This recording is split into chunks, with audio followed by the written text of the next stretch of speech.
આરએસએસના શતાબ્દી વર્ષ નિમિત્તે એક વિશેષ નાટકનું આયોજન કરવામાં આવ્યું છે.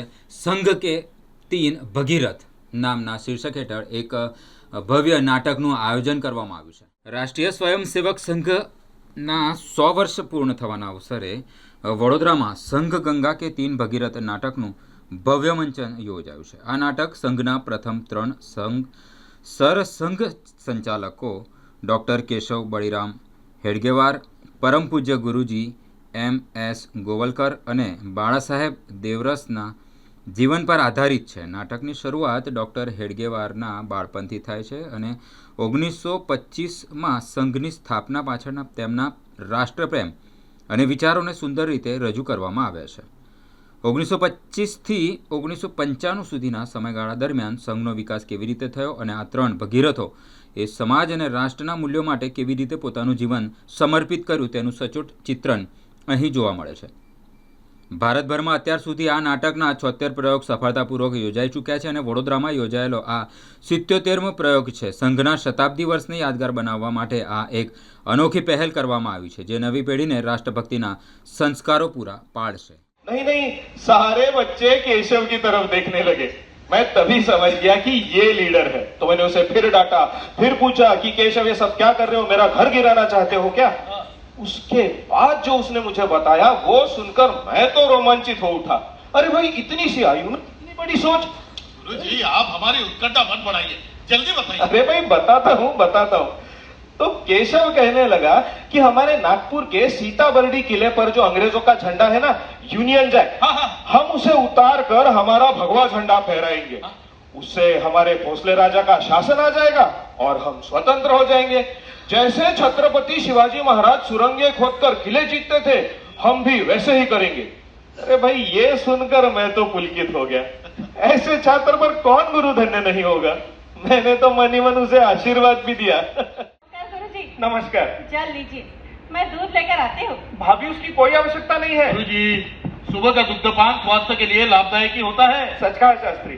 परंतु आजकल ये अंग्रेज हमें हर चौराहों पर मुफ्त में चाय बांट रहे हैं, मानो हमें आदत लगा रहे हैं. आखिरकार वे सब बनिए अपना माल बेचने के लिए बाजार पेड़ बना रहे हैं. हाँ, परंतु हमारे लोग समझे तब ना. धीरे धीरे विष देकर जैसे विष कन्या बनाते हैं, उसी प्रकार चाय के आदि बन रहे हमारे लोग. स्वास्थ्य हानि होगी इसकी किसी को चिंता ही नहीं. सच कहा भाभी. लीजिए गुरुजी, दुग्ध पान कीजिए. आप अपनी कृपा उस पर सदैव बनाए रखें. अहो अहो, हाँ, किससे बातें कर रहे हैं? किसी से नहीं, बस यूं ही. भाग्यवान, मैं सोच रहा था हमारा केशव जब बड़ा हो जाएगा ना, तब हम उसे डॉक्टर की शिक्षा प्रदान करेंगे. हाँ, अवश्य. हमारा बेटा डॉक्टर ही बनेगा और भारत माता की सेवा करेगा. सच कहा तुमने. भारत माता की सेवा करेगा. भारत माता की जय. સંઘ ગંગા કે તીન ભગીરથ આ નાટકનું નામ છે. એટલે રાષ્ટ્રીય સ્વયંસેવક સંઘના જે પહેલાં 3 સરસંઘ ચાલક છે, ડૉક્ટર કેશવ બળીરામ હેડગેવાર, પરમ પૂજ્ય ગુરુજી અને બાળાસાહેબ દેવરસ, જેમને 1925માં શરૂઆત કરી. એ ડૉક્ટર હેડગેવારનું જીવનની અંદરની શરૂઆત થાય છે એના નાનપણથી. એમાં નાનપણથી દેશભક્ત હતા અને ધીરે ધીરે એમની અંદર જે પ્રગતિ થતી ગઈ, રાષ્ટ્રપ્રેમની જે ભાવના થઈ અને એના દ્વારા જ એમને રાષ્ટ્રીય સ્વયંસેવક સંઘની સ્થાપના કરી. એ સંપૂર્ણ ચિત્રણ આ નાટકની અંદર દર્શાવવામાં આવે છે.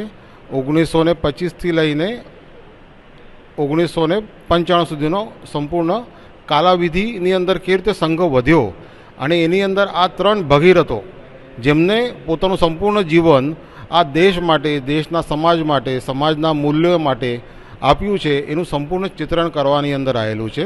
રાષ્ટ્રીય સ્વયંસેવક સંઘના શતાબ્દી વર્ષ નિમિત્તે આપણે આ કાર્યક્રમનું આયોજન કરેલું છે, નાટકનું મંચન કરેલું છે. આ નાટક વડોદરામાં યોજાઈ રહ્યું છે. આ નાટક આમ તો અત્યારમાં આ જે છે 77મો પ્રયોગ છે. એટલે અત્યાર સુધી 76 પ્રયોગો ભારતભરની અંદર અલગ અલગ જગ્યા ઉપર, સ્થાન ઉપર થઈ ચૂક્યા છે. આ 77મો અત્યારનો પ્રયોગ છે અને આજે રાત્રે પણ 9 વાગે આ કાર્યક્રમ નાટક થઈ રહ્યું છે.